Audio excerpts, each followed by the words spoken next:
Hello everyone. आज हमारा topic रहेगा बीएनएसएस का।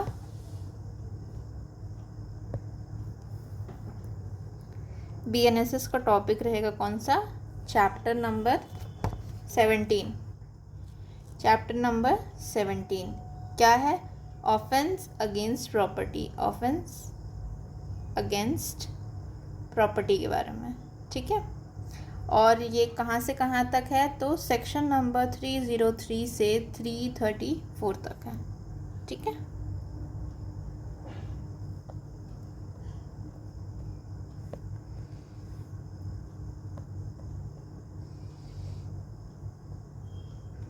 चलिए ये क्वेश्चन को सॉल्व करिए। यहाँ पे क्या दिया है कि एक्स एंटर करता है जेड के ड्वेलिंग हाउस में, मतलब जेड के घर पे एंटर करता है गन्स के साथ, arm with gun to steal jewellery, ठीक है। X is able to successfully perform the theft and steal the jewellery.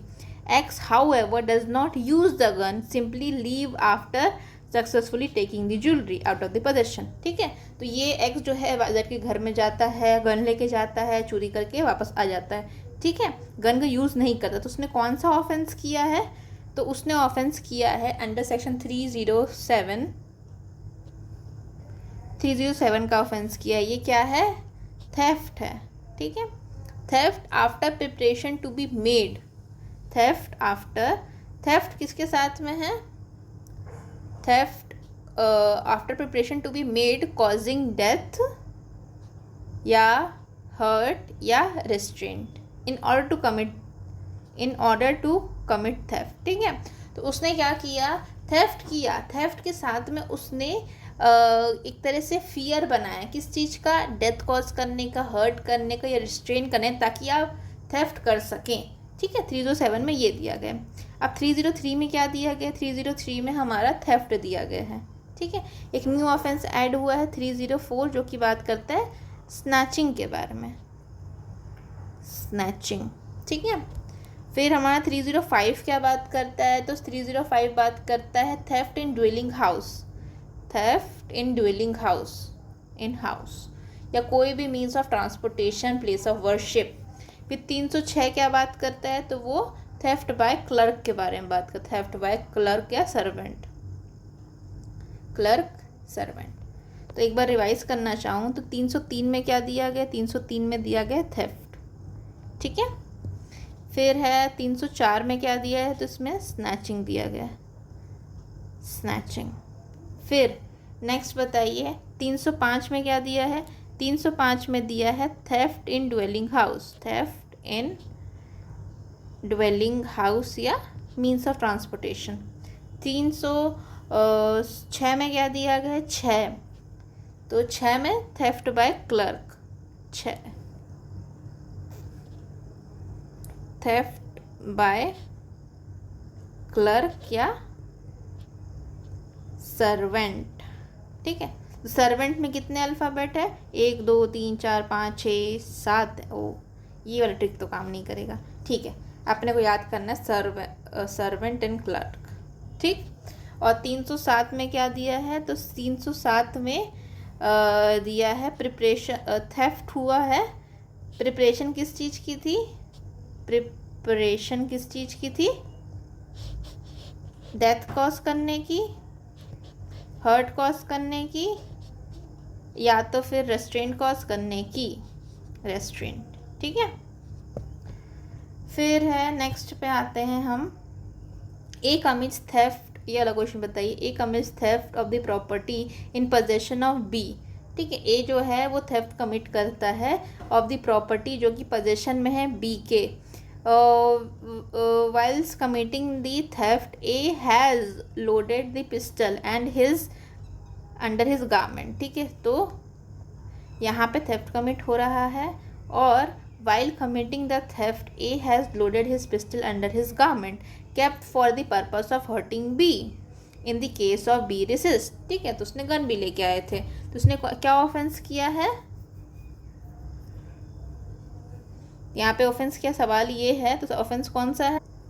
तो ये वाला किसका इलस्ट्रेशन है? तो ये है इलस्ट्रेशन बी का, 307 का, ठीक है। 307 में क्या है कि theft after preparation made for causing death, hurt, restraint in order to commit the offence. Offence commit करने के लिए ऐसी प्रिपरेशन करना जिसमें सामने वाले की डेथ, हर्ट या रिस्ट्रेंट किया जा सके, ठीक है। अब हमारा 309 आता है। 309 क्या बात करता है?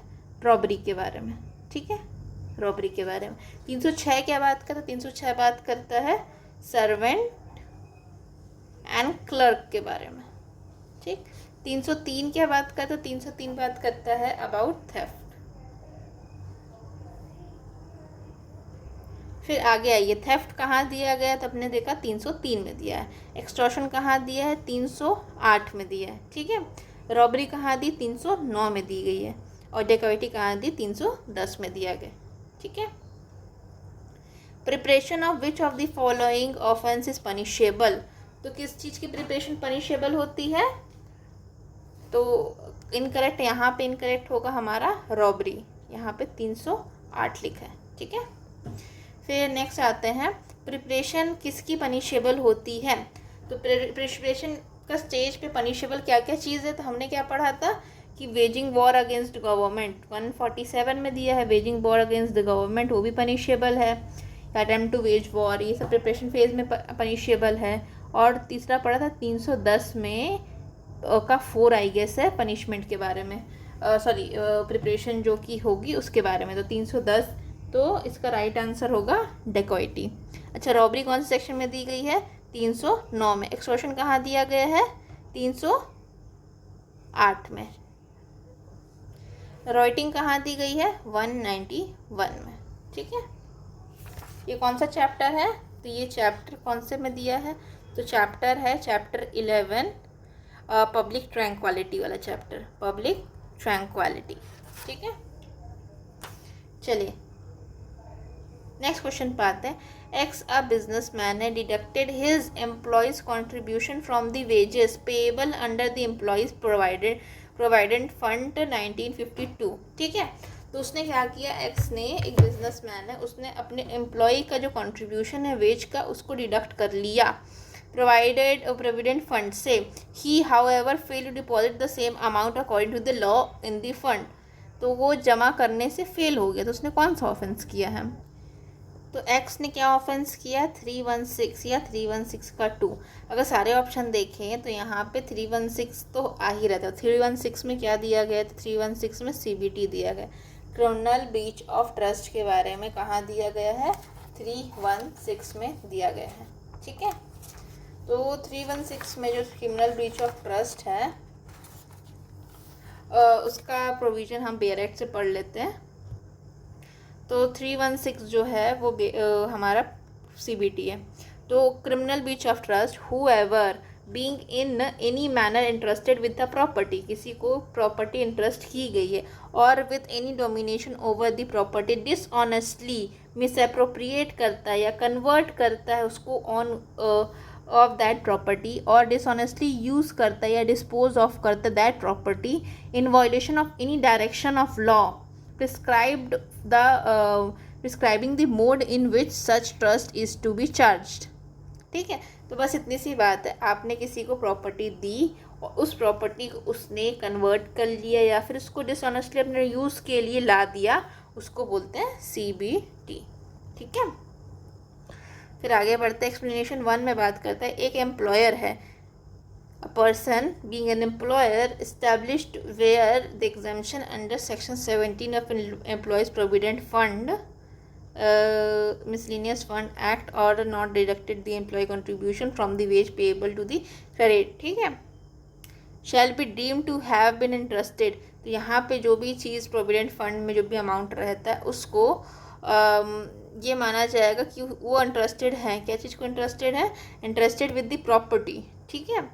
फिर इसके बाद ये माना जाएगा shall be deemed to be have entrusted with the amount of contribution shall be deduced by him, and if he makes the default in the payment of such contribution to such fund in violation of said law deemed to have been dishonestly used the amount such contribution in the violation of the action.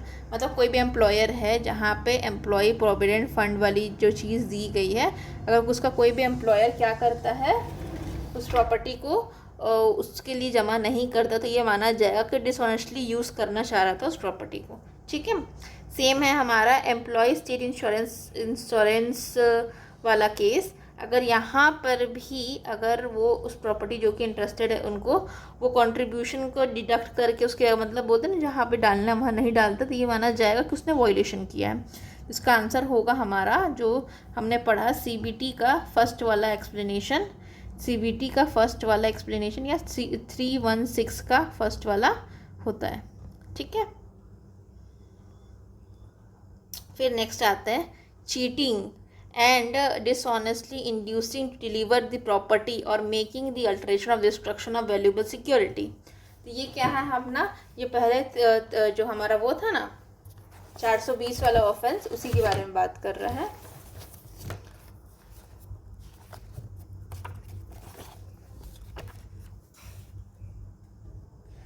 तो इसका right answer होगा 314 का 4।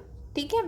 तो whoever cheats और dishonestly induces, मैं अभी photo जो इसका प्रोविजन पढ़ रही from the bare act, whoever cheats और there of induce the person deceive to deliver any property to any person or to make the alteration or destroy whole of any property or anything which is signed or sealed and which is capable of converted into valuable security shall be punished with imprisonment this।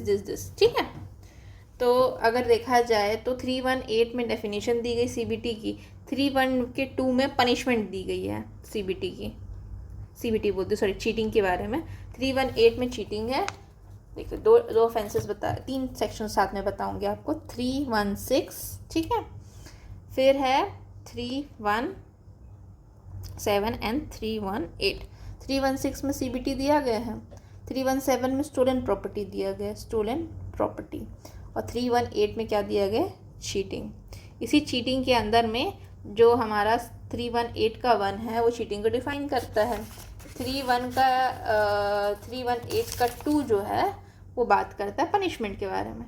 ठीक है, punishment of cheating. फिर 3 जो है वो क्या बात करता है, तो whoever cheats with the knowledge that he is likely thereby cause wrongful loss to the person whose interest in the transaction is being cheating relates he was bound either by law or by the legal construction, इसके बारे में बात करता है। ठीक है, 319 क्या दिया गया, तो 319 में दिया गया है चीटिंग बाय इम्पर्सोनेशन, ये भी इम्पोर्टेंट है, चीटिंग बाय पर्सोनेशन। चलिए आगे बढ़ते हैं, नेक्स्ट क्वेश्चन पे आते हैं। तो राइट आंसर इसका 420 होगा, 318 का 4। फिर X after having been invited for a party enters the property of A. X invitation is however only confirmed to the lawn outside the dwelling house or the A's property for the duration of the property. After the end of the party, X hide in the bushes and wait for other guests to leave.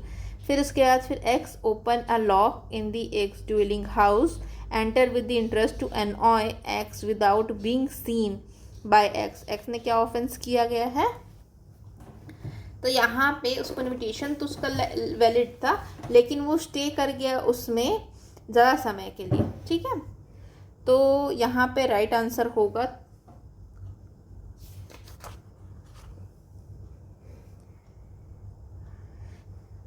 D, इसका right answer होगा। उसने house breaking भी किया है, criminal test बार भी किया है और ल्यूरकिंग ट्रेसपास भी किया है। ठीक है, तो क्रिमिनल टेस्ट पास और हाउस टेस्ट पास कहाँ दिया गया है, क्रिमिनल टेस्ट पास और हाउस टेस्ट पास हमारा 329 में दिया गया। ठीक है, फिर जो हाउस ब्रेकिंग है वो 330 में दिया गया, 329 330, और जो ल्यूरकिंग टेस्ट पास है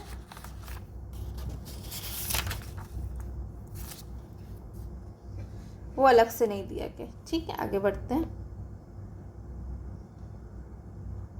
फिर punishment for offence of forgery of will, forgery कहाँ दी गई सबसे पहले, चलिए नेक्स्ट क्वेश्चन दिए थे, ऑफेंस ऑफ फॉर्जरी कहाँ दिया गया है। ऑफेंस ऑफ फॉर्जरी हम लोग स्टार्ट करेंगे 336 से। 336 में फॉर्जरी के बारे में दिया गया है, ठीक है। फिर हमारा नेक्स्ट है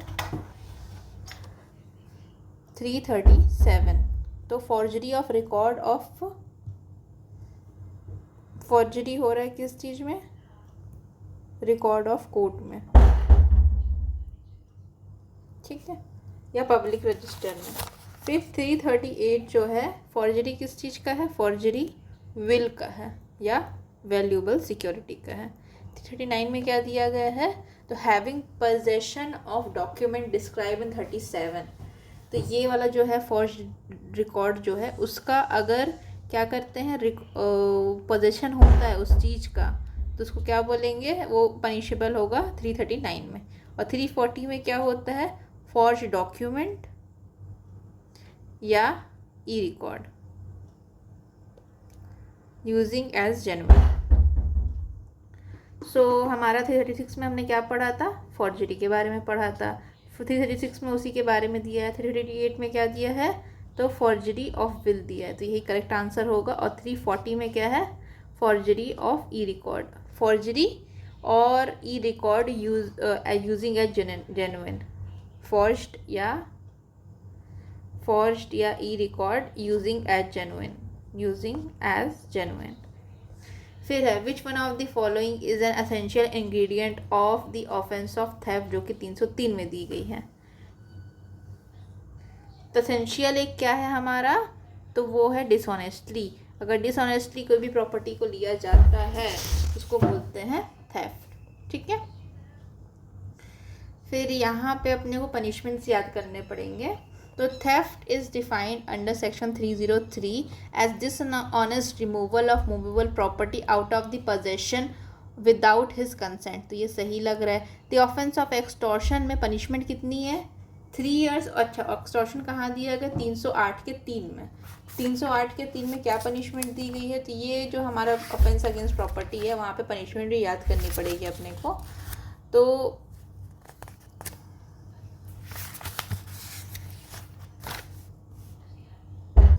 फिर यहाँ पे एक्सटॉर्शन का जो पनिशमेंट कितना दिया गया है, तो अब एक्सटॉर्शन का पनिशमेंट है 7 ईयर्स, ठीक है। रॉबरी कहाँ डिफाइंड है, तो रॉबरी 309 में डिफाइंड है, तो ये भी गलत हो गया। डकैती इज रॉबरी कमिटेड बाय 5 और मोर। फिर डकैती रॉबरी होता है जब इट इज कमिटेड बाय 5 और मोर पर्सन, तो ये भी रॉन्ग है। और पनिशमेंट फॉर डेकोइटी कहाँ दी गई, 309 में, ये भी गलत है। तो 1 ही गलत है, लेकिन 1 और 2 होना चाहिए राइट आंसर इसका।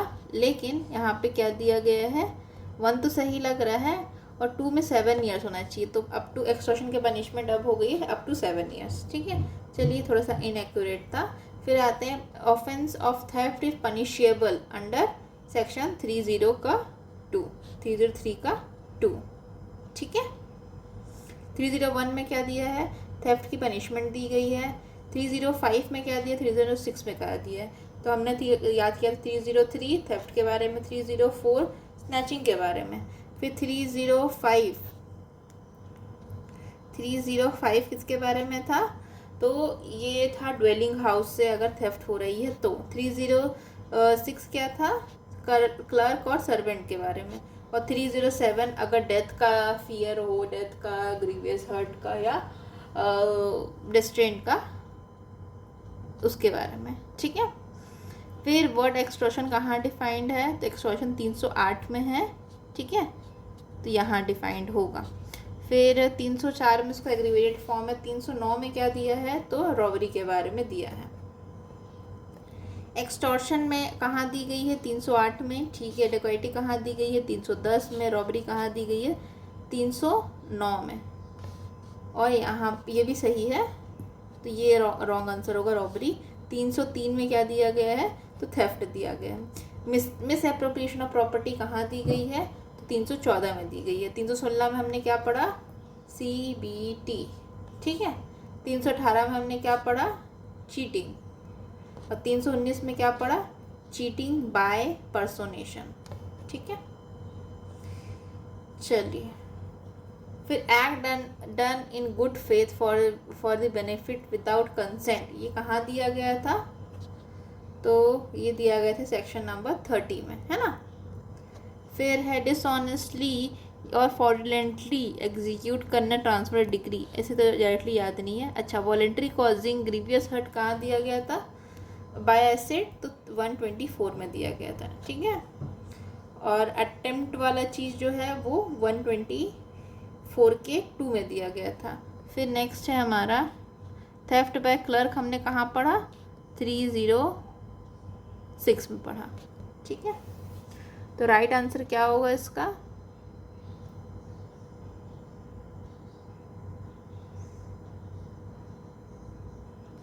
ए का 3, बी का नहीं पता, सी का 188 लिया है, इसमें गलत है ये, 124 है। ग्रीवियस हर्ट कॉज करना बाय द एसिड, ठीक है।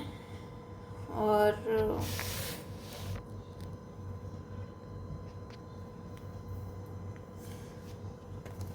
124 में क्या वर्ड्स यूज़ किया गया एक बार देखते हैं।